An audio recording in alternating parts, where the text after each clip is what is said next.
নমস্কার বন্ধুরা, welcome to final স্টাডিতে সবাইকে ওয়েলকাম জানাই। তো আশা করি সকলেই ভালো আছো, ঠিক আছে। তো সামনে তোমাদের কিন্তু ভোট রয়েছে এবং বুঝতেই পারছো আপার প্রাইমারি একটা নোটিফিকেশন আসার কিন্তু প্রবল সম্ভাবনা কিন্তু রয়েছে, ঠিক আছে।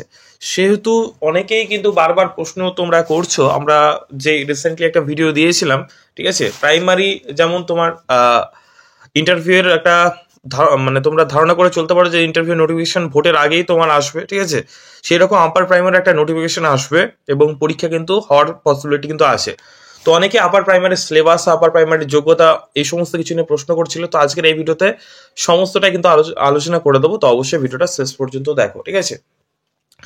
তো প্রাইমারিতে কি কি আসে, ঠিক আছে, তার যোগ্যতা, সিলেবাস আশা করি অনেকেরই ধারণা আছে, কিন্তু আপার প্রাইমারিতে অনেকেরই কিন্তু ধারণা নেই। তো অবশ্যই ভিডিওটা দেখো, ঠিক আছে। তো এই সিলেবাসটি পরীক্ষা তোমার বিগত বছরের যে প্রশ্নপত্র অনুসরণ করা হয়েছে, ঠিক আছে, এই যে সিলেবাসটি তোমাদের বানানো হয়েছে সেটা হচ্ছে তোমার যে বিগত বছরের যে প্রশ্নগুলো হয়েছে সেটা অনুকরণে কিন্তু বানানো, ঠিক আছে।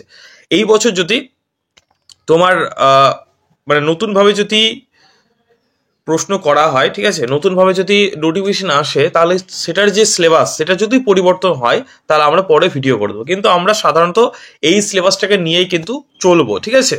তো দেখো, এটাতে শিক্ষাগত যোগ্যতা যেটা লাগবে সেটা হচ্ছে তোমার কমপক্ষে 50% নম্বর, ঠিক আছে, সহ স্নাতক পাস এবং সঙ্গে কিন্তু বিএড থাকতে হবে। ভালো করে বোঝার চেষ্টা করবে যে যাদের যাদের হচ্ছে তোমার 50% নাম্বার থাকতে হবে তোমাকে গ্র্যাজুয়েশনে, ঠিক আছে। গ্র্যাজুয়েশনে তোমাকে 50% নাম্বার তোমার থাকতে হবে এবং সাথে কিন্তু বিএড কিন্তু অবশ্যই করা কিন্তু থাকতে হবে।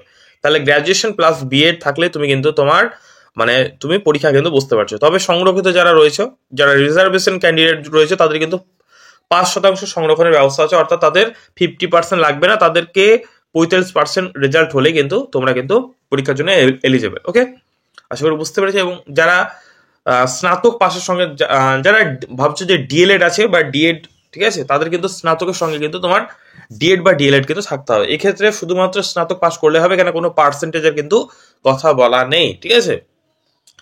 তোমার গ্র্যাজুয়েশন প্লাস ডিএলএড তোমরা পরীক্ষা বসতে পারবে। আর একটা হচ্ছে তোমার কমপক্ষে 50% নাম্বার লাগবে প্লাস তোমার বিএড লাগবে, ঠিক আছে, তাহলে তোমরা কিন্তু আপার প্রাইমারি পরীক্ষা কিন্তু বসতে পারো। এবং যারা SC/ST ক্যাটাগরির মধ্যে পড়ছো, ঠিক আছে, রিজার্ভেশন ক্যান্ডিডেটের মধ্যে তোমরা পড়ছো, তাদের 5% তোমার সংরক্ষণে কিন্তু ব্যবস্থা আছে, অর্থাৎ 45% তোমরা নাম্বার থাকলে কিন্তু পরীক্ষায় বসতে পারবে। বিএডদের কথা বলছি, যারা ডিএলএড করেছো বা করবে, ঠিক আছে, অনার্সের পর, তারা কিন্তু তোমার কোনো সেখানে পার্সেন্টেজ দেখা হয় না, জাস্ট তুমি মানে প্লেন তুমি যদি গ্র্যাজুয়েশন পাস করো তবুও কিন্তু তুমি পরীক্ষায় বসতে পারবে। আশা করি বোঝা গেল।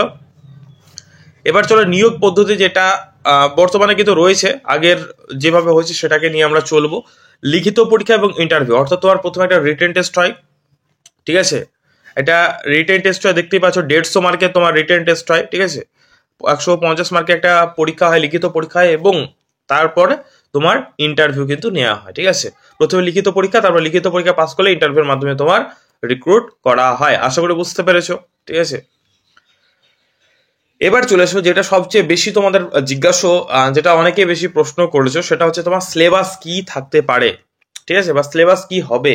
সেটা হচ্ছে দেখো, প্রাইমারির মতোই অনেকটা সিলেবাস। প্রাইমারি আমাদের যে টেট পরীক্ষা হয়, ঠিক আছে, 150 মার্কের পরীক্ষা হয়, সময় হচ্ছে 150 মিনিট, ঠিক আছে। প্রতিটা প্রশ্নের জন্য তোমরা 1 মিনিট করে পাচ্ছ, যথেষ্ট ভালো কিন্তু সময় দেওয়া হয়, ঠিক আছে। প্রথম যে সাবজেক্টটা থেকে তোমাদের প্রশ্ন থাকে সেটা হচ্ছে তোমার সিডিপি বা যেটা বলে শিশু বিকাশ ও শিক্ষা বিজ্ঞান। এখান থেকে তোমাদের থাকে 30টা মার্ক, যেটা প্রাইমারিতে কিন্তু সেম। প্রাইমারিতে কিন্তু দেখবে সিডিপি অর্থাৎ চাইল্ড ডেভেলপমেন্ট অ্যান্ড পেডাগজি থেকে তোমার 30টা প্রশ্ন কিন্তু থাকে। প্রতিটা প্রশ্নের মান কিন্তু 1 করে, অর্থাৎ প্রশ্ন সংখ্যা 30 এবং নম্বর হচ্ছে 30। নেক্সট দেখো, ফার্স্ট ল্যাঙ্গুয়েজ অর্থাৎ বাংলা থেকে তোমার প্রশ্ন থাকে। বাংলা থেকে তোমার একটা হচ্ছে গ্রামার ভিত্তিক একটা প্রশ্ন হয়, ঠিক আছে। আর একটা হচ্ছে তোমার পেডাগজি থাকে, ঠিক আছে। টোটাল কিন্তু 15 + 15 সমান 30টা মার্ক কিন্তু থাকছে, ঠিক আছে। বাংলা গ্রামার সমস্তটাই কিন্তু, বোধ পরীক্ষণ সবকিছু কিন্তু থাকছে, কম্প্রিহেনশন, রিডিং কম্প্রিহেনশন সবকিছু থাকছে। এখান থেকে থাকছে 30 মার্ক। ওকে, নেক্সট দেখো দ্বিতীয় ভাষা অর্থাৎ সেকেন্ড ল্যাঙ্গুয়েজ, সেখানে হচ্ছে ইংলিশ বা ইংরেজি থেকে থাকছে 30 মার্ক। এটা অনেকটা প্রাইমারি টেটের একদম সেম সিলেবাস, মানে মোটামুটি বলতে পারো, মানে লেখার পরীক্ষার ধরনকে কিন্তু ফলো করে, ঠিক আছে। এখানেও কিন্তু তোমার 30টা কিন্তু মার্ক থাকছে। ওকে, নেক্সট এটা একটু বুঝতে হবে তোমাদের, যারা আর্টসের স্টুডেন্ট রয়েছে, অর্থাৎ যারা আর্টস নিয়ে পড়াশোনা করেছো এইচএসে, ঠিক আছে, 11-12-এ, তাদের ক্ষেত্রে আলাদা। আর যারা সায়েন্স ব্যাকগ্রাউন্ডের স্টুডেন্ট তাদের ক্ষেত্রে কিন্তু এখানে আলাদা হয়। কেমন আলাদা? যারা সায়েন্স নিয়ে পড়াশোনা করছে তাদের জন্য থাকে হচ্ছে গণিত ও বিজ্ঞান, ম্যাথ এবং সায়েন্স, ঠিক আছে, যারা সায়েন্সের স্টুডেন্ট, যারা এইচএস এ সায়েন্স ছিল তাদের ক্ষেত্রে। আর যারা এইচএস এ আর্টস নিয়ে পড়াশোনা করেছো, সমাজবিদ্যা, ঠিক আছে, তাদের ক্ষেত্রে থাকবে তোমার সমাজবিদ্যা, ঠিক আছে, তাদের ক্ষেত্রে থাকবে হচ্ছে সমাজবিদ্যা বা সোশ্যাল স্টাডিজ যেটাকে আমরা বলে থাকি। এটা থেকে টোটাল মার্ক থাকবে 60 মার্ক, ঠিক আছে। এবার যে ব্যাকগ্রাউন্ডের স্টুডেন্ট তারা কিন্তু সেটাই কিন্তু নিতে পারবে, এমন না যে তুমি আর্টসের স্টুডেন্ট তুমি সায়েন্সটা চাইছো, কখনোই পাবে না, ঠিক আছে। তাহলে সায়েন্সের জন্য থাকছে, সায়েন্সের স্টুডেন্টের জন্য থাকছে গণিত এবং সায়েন্স, ঠিক আছে, বেসিক ম্যাথ থাকবে তোমার, অ্যারিথমেটিক, ঠিক আছে। আর হচ্ছে তোমার বিজ্ঞান থেকে থাকবে তোমার যেটা জেনারেল সায়েন্স যেটা হয়, ঠিক আছে। আর আর্টসের যে স্টুডেন্ট, এটার জন্য একটু বলে দিই, ঠিক আছে, আজকের ভিডিওতে আমরা টোটাল সিলেবাসটা নিয়ে আলোচনা করবো না, অন্য কোনো ভিডিওতে আমরা আলোচনা করে দেবো, সমস্যা কিন্তু নেই, ঠিক আছে।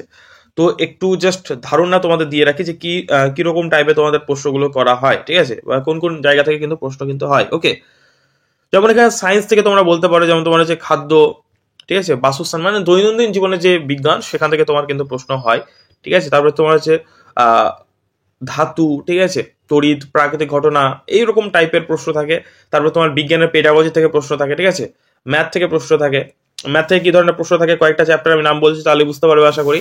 নাম্বার সিস্টেম বা যেটাকে বলা হয় বাস্তব সংখ্যা তত্ত্ব, বীজগণিত থেকে প্রশ্ন আসে, জ্যামিতি বেসিক কিছু প্রশ্ন থাকে, ঠিক আছে, পরিমিতি থেকে প্রশ্ন আসে, ডেটা হ্যান্ডেলিং থেকে প্রশ্ন আসে, ওকে, অ্যারিথমেটিক থেকে প্রশ্ন আসে, ওকে। তো কিন্তু এরকম করে কিন্তু তোমাদের 20টা প্রশ্ন থাকে তোমার ম্যাথ থেকে, আর হচ্ছে 10টা প্রশ্ন থাকে তোমার হচ্ছে ম্যাথের পেডাগজি থেকে বা শিক্ষণ বিজ্ঞান যেটাকে। আর বিজ্ঞানের ক্ষেত্রে ঠিক তাই, বিষয়বস্তু বা কন্টেন্ট থেকে থাকছে 20টা প্রশ্ন, আর হচ্ছে 10টা মার্ক থাকবে তোমার পেডাগজি থেকে, মানে সায়েন্সের যে পেডাগজি যেটাকে বলা হয়, ঠিক আছে, শিক্ষণ বিজ্ঞান, ওকে। সেরকম ঠিক সেম ভাবে কিন্তু তোমার সমাজবিদ্যা থেকে কিন্তু থাকে। সমাজবিদ্যার যে সাবজেক্টগুলো রয়েছে সেটা হচ্ছে তোমার হিস্ট্রি রয়েছে। হিস্ট্রি থেকে যেমন তোমার প্রাচীন, ঠিক আছে, প্রাচীন ভারতের ইতিহাস, ঠিক আছে, মধ্য ভারতের ইতিহাস এবং আধুনিক ভারতের ইতিহাস, এই তিনটে থেকে প্রশ্ন আসে, ঠিক আছে। এটা গেল একটা। এখান থেকে কিন্তু তোমার পেডাগজি সেরকম আসে না, মানে ইতিহাসের পেডাগজি বলে আলাদাভাবে কিছু হয় না। সমাজবিদ্যা বা এনভায়রনমেন্টের পরিবেশবিদ্যার পেডাগজি বলে প্রশ্ন পরীক্ষায় হয়, ঠিক আছে। আর প্রশ্ন আসে ইতিহাস ছাড়া তোমার ভূগোল থেকে প্রশ্ন আসে, যেমন হচ্ছে তোমার সমাজবিদ্যা, ঠিক আছে, সমাজবিজ্ঞান হিসেবে ভূগোল।